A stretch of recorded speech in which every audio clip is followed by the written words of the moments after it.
Welcome everyone, and let's get talking about Wuthering Waves. So Wuthering Waves is going to be a highly combat focused game, so you kind of want to know how to build the teams because it's not the same as the other games in the market right now. It's a tad bit different. So let's go and talk about the types of characters in this game. So I have narrowed it down into three main types of characters. First off, we have the primary DPS characters. These characters are just all about dealing lots of damage. Their kits are specialized to just go in and deal a lot of damage, and they don't really have any other support abilities. Characters like Jiyan, Kilcharo, Lingyuan, and Jixia, these are the characters that fall into this primary DPS role.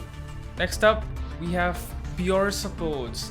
These characters are characters that usually are not able to deal much damage but have most of their value relegated to sustain, like so healing and shielding, and also team-wide buffs.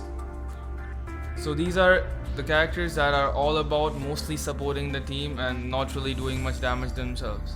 The examples of these characters in the game right now are Baiji and Verena. Next up, we have a class that is kind of unique to this game, I believe. I call this the secondary DPSs. So these are like DPS support hybrids that do a bit of both at the same time. These characters are able to dish out pretty good damage. Of course, it's not as much as the primary DPSs, but they are able to do a lot of damage during like the primary DPS characters' downtime. And they also have this buffing ability in their outro skills. So outro skills are skills that get triggered after the said character switches out to the next character. These characters usually have outro skills that buff the character that comes right after them. So the examples of these characters are gonna be characters like Sanhua, who has an outro skill that buffs glacial damage to the characters after them.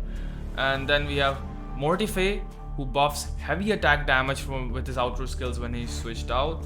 And then we also have Dan Jin, although she's played more as a main DPS, she buffs havoc damage when she's switched out. Here's a few more characters that act as secondary DPSs.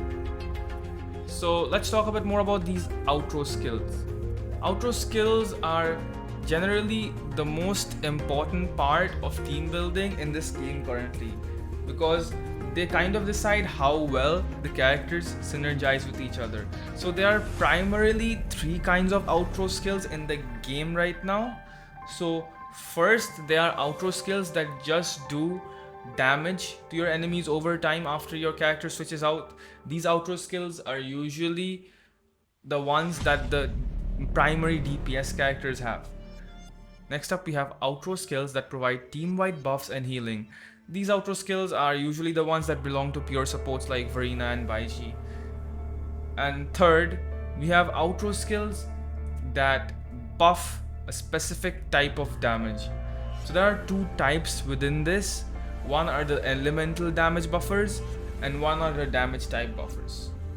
So let me explain. Elemental damage buffers are characters that have outro skills which buff a certain type of elemental damage. Good examples to these are Alto for aero damage, Danjin for havoc damage, Sanhua for glacial damage, and we also have the limited 5-star character Yin Lin for electro damage, although she also falls into the other type as well.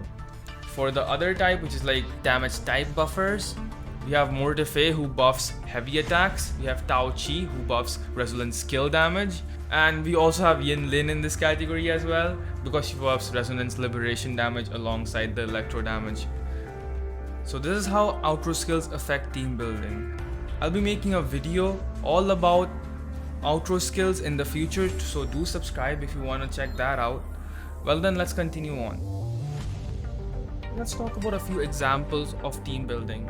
For example, Ji Yan, his damage gets converted into heavy attack damage after using his ultimate, which basically means that having Mortife in the team is recommended. Because of his heavy attack buff that he gets on his outro skill, you can switch out from Mortife to Ji Yan, and then all your heavy attacks are gonna be buffed for 14 seconds, which definitely boosts his damage a lot.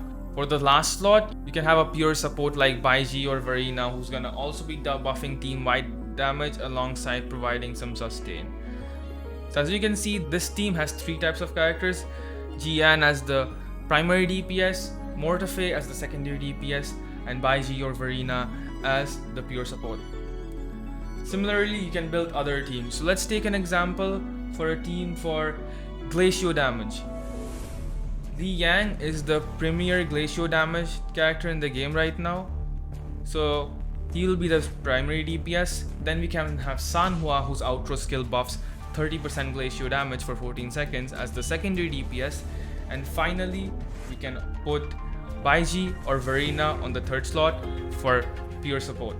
There's also another configuration that you can try. You might say that we don't need healers. You can just dodge and parry. Needing healers is just for the weak. Well, if that's you, you can just put another secondary DPS character in the team.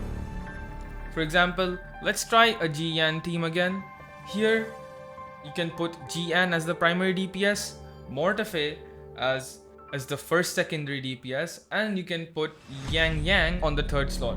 The reason I say Yang is Yang has an outro skill that gives additional energy regen to the next character that's switched out. So if you do your rotations right, you can use Yang to battery Jian so he gets his resonance liberation faster. That's it for the guide. Hope you found it helpful, and if you wanna know how to get a 5-star weapon for free in Wuthering Waves, check this video out. I'll see you on the next video.